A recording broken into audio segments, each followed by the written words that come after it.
One of the top questions that you guys ask me is, what is your favorite company? And for a while I answered with Fesio as being my #1 company, and I even made a video on it talking about my top 5 favorite K-pop companies that you can audition for. And let me just say, Fesio has been booted out. They're not even top 5 anymore, they're not even top 10 anymore. And I guess we'll delve into that later on in the video, but I guess the rest of the 4 companies that I mentioned in the video still remain relevant. I think one of those was like High Up. I definitely mentioned PP's company. What is it called? Oh my gosh. Yes, just checked. Feel Good Music. And there's a bunch of other ones, and I rewatched that video, reflected on my decision. And the reason why Fesio isn't one of my favorite companies anymore is because of the way that they treated Wikimiki. Now, if you guys don't know, Wikimiki is a girl group that was produced, I would say, for the 3rd generation. And 2 of the members were members of IOI, which was the result group of Produce Season 1, like Produce 101. They were like pretty successful until they basically stopped promoting them as of like 2-3 years ago. It was just really obvious that Fesio didn't have the financial means to support another comeback and was just kind of waiting for their 7-year contract to run out, which is what a lot of small companies do with small artists that they don't see growing, I guess, at that point, which is unfortunate because that is understandable, like not being in the financial position, in a good financial position to pursue another comeback, but not communicating with fans for 3 years straight, I think is a little bit insane. Like, okay, just like let us know that that's happening, or at least let the members go so that they can pursue their own things outside of the group and not hold them back. I feel like it was just an icky situation, but also a common situation that we see a lot in the K-pop industry. But anyway, that's kind of like the bad part of the video. I just wanted to quickly talk about why this company that I will be mentioning soon is my #1 company right now. And this is as of 2024, I'd say like November 2024. So this might all change in a year or so. So depending on when you're watching this, maybe outdated, I don't know. But the company that I think is the best right now that you can audition for actually is Modehouse Entertainment, or Modehouse Entertainment. I don't really know the pronunciation of it. I guess before I delve into why they're my favorite company, I can talk about the online audition that's going on right now. That's pretty much for any gender. They do have an age restriction. Let me just pull it up right now. So the audition account is called small.s_audition. That is the official account, and it doesn't have a lot of followers on Instagram, but it is the official one. So I previously made a video about their audition in India, Indonesia, Canada, and the Philippines, but their ongoing one is just pretty much ongoing. So it's for all nationalities born between 2003 to 2010 for both females and males, and you can audition for vocal, dance, rap, and visual. But this isn't really like an audition tutorial, so I'm just gonna talk about who they are. Firstly, I realized that I didn't even go over that. So Modehouse was founded in 2021, and they initially started by announcing this group, Triple S, we know to this day, and you guys might know them for having 24 members in their group, and they were described as the world's first fan participating girl group, and Triple S, that was it. And they announced that, I would say, in 2022, and in 2023 they recruited Haser, Jinsor, Kim Heejin, and Cherry of Luna into their company, and they called it Artemis. That's kind of like their group name, and it's kind of like Lusemble and Artemis, but Artemis is under Modehouse Entertainment. So currently they're managing 2 girl groups, which is Triple S and Artemis. They also have a boy group coming up, which I think is really cool, and I think fans are speculating that it might be in a similar system to Triple S. I'm not sure if that's going to work out well, but I personally think it's a well-working system. When I first heard of it, I definitely thought, no, this is like bound to fail. What is the company even thinking? But then I read more into the process and how it works, and I feel like I'm pretty confident that they will succeed, and they have been succeeding thus far. But how did I get into Triple S? Because, you know, I guess that's how I got to know the company more. And that is because I looked at my YouTube history for this video, so I could see like when I first started, I guess, standing them. I wouldn't say like I'm a huge fan, but I did have like a Triple S phase. This is so fun to see. So in 2022, 2023, I watched a couple of their music videos but wasn't too interested. And then in July, I started watching like so many things. And yeah, July I would say is when I got into them, when I first watched Inside the Dorm Life of K-pop's largest girl group, that video. After that video, I started, you know, watching more Girls Never Die videos, which was like the full comeback with all 24 members. So they do one comeback every year with all of the members, but then throughout the year they'll do subunit activities as well. But I thought that video was really interesting because their dorm life showed like a really nice dorm. And for a group with 24 members coming from a mid-sized company that just started pretty much, I would say that's like a really huge success. And that's kind of why I applaud this company, is because they're really smart about their finances and where they get their money from. Also that and their discography, I think their music is absolutely fantastic, and for that, music is always going to be number one for me. Honestly, if I were to just choose a company based off of purely music and nothing else, it would be SM Entertainment. I hate to say it, I know they're under a lot of fire right now because of Rise, and it's totally understandable. SM has never been like a good company, but you do have to admit their music is top tier. Like, it's so good, it's not even comparable, I feel like. Also the quality of their artists, like the vocals that the artists have, I think are unbeatable.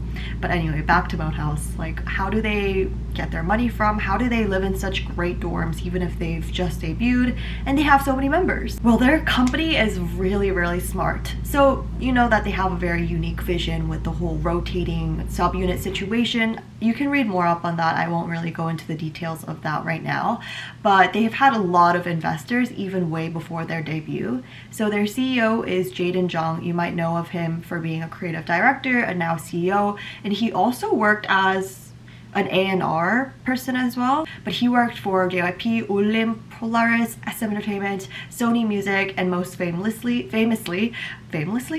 worked closely with the Luna members, and he created the Luna lore, which is known for having like one of the best lores in K-pop, and I will applaud him for that as well. He was under a lot of fire for like making the girls go through a lot of different things just to fit the lore, like forcing Jinsoor to dye her hair blonde when her scalp was literally dying. I think those were one of the things that he did, and so he was villainized a lot by Luna fans, but you know, the Luna members joined his company later on, so I think fans forgave him because, like, okay, duh, if the artist was okay with it, and no, if they really had like bad beef and it was like horrible mistreatment, they probably wouldn't go back to that CEO, you know what I mean? So honestly, I know a lot of people are gonna disagree when I publish this video saying like, Motos isn't a good company, and I'll list off other reasons why people don't really like them, but I personally think they're smart. So far we've got a really well-known CEO that's been in the industry for years now, I would say almost a decade, and they have a lot of investors. So the famous investors are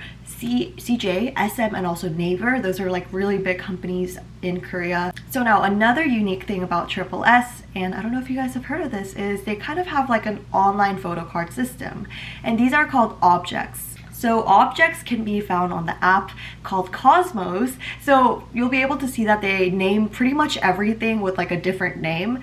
So they have an app Cosmos, which is only for Moathouse artists. So they only have Artemis and Triple S on there. And then you can collect objects online. And so what can you do with an online photo card, you might ask? Okay, like a physical one, you can like have it around, look at it and things like that. But an online one actually gives you a voting right. So with every object you get a Como, which is like a online virtual token, you can think of it as, and with that you can vote for different subunit lineups. So like, which member do you want to see in this subunit, you can vote for that. Different things, like I think in the past they chose like a stage name for a certain member, and that's kind of what they mean by the world's first like fan participating girl group. I think that's a really unique vision, and to have these objects you also have to like pay money, obviously. So on top of music sales, they've got that. So not only do they have a really good strategy in their company and have a good budget as well, they also have this unique aspect that's giving them another income stream.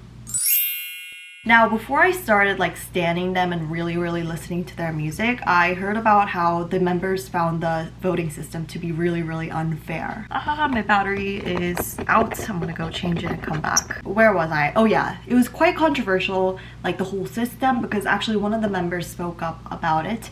Shinyu, she was actually a part of Girls Planet 999 as well, and she was talking about how the process was really unfair. It felt like a survival show all over again because, you know, she was a participant of Girls Planet 999, and I do completely understand that. It's almost like commodifying the girls, acting them or pretending like they're products almost by the company. Before I really knew the system and how the company treated the girls, I thought it was like, wow, that's so unfair. Like, you know, that's definitely not worth it. But now I would say, I feel like there's definitely worse that company's done, and I know this is like a horrible statement to say, but all companies have flaws, and I think this is a major flaw of this company. But I don't think the company views them as products. I think they're still pretty nice to the artists. I mean, earlier this year, they actually protected their artists pretty well. So they actually filed a lawsuit against sexual harassment and derogatory comments. And so, you know, that really goes to show that they do actually care about their artists. Companies that don't care about their artists never do this, or do this like way later in their careers, where at that point it's like way too late. But I guess better late than never, I suppose. And a lot of companies don't really care about like bad comments that the artists receive, and so these lawsuits never even happen. But I say pretty early in their careers, Triple S was protected by Modehouse. And also earlier this year as well, actually not earlier this year, maybe last year, a lot of fans were concerned about the group's promotions, the members' appearances on the survival show Queendom Puzzle. Okay, so this was actually a bit ago. And then the lineup, the absence of certain members. And so in 2023, the company quickly responded to them and put out a statement, pretty much just addressing each of the concerns that the fans had. And so I think this is good to see. They actually like bring feedback in and actually are concerned about the artists and also the fans, communicate with them to see like, you know, what's going on.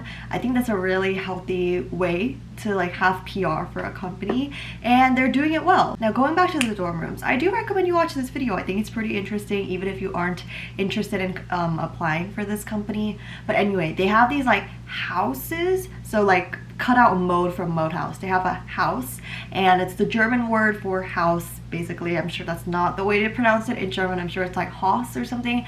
Anyway, they're like apartments basically. So 7 members, think about it like 7 members in one apartment unit, which is like, you know, pretty large. Yeah, and they have 3 of those, so that's like 21 members. 7 times 3, 21. And then 3 of the members live outside of dorms, and so it's like a well-built system, and they look very like clean and well managed. And all of these reasons go to say that I think they're doing a pretty good job so far, even if they do have flaws. Just because it's my top company does not mean I find them perfect by any means. I don't think any company is perfect. If you're looking for the perfect company, girl, don't forget it. Like, it's not even gonna happen. But anyway, that's it for this video. I hope you guys have a great rest of your day, and I'll see you guys in the next video. Bye!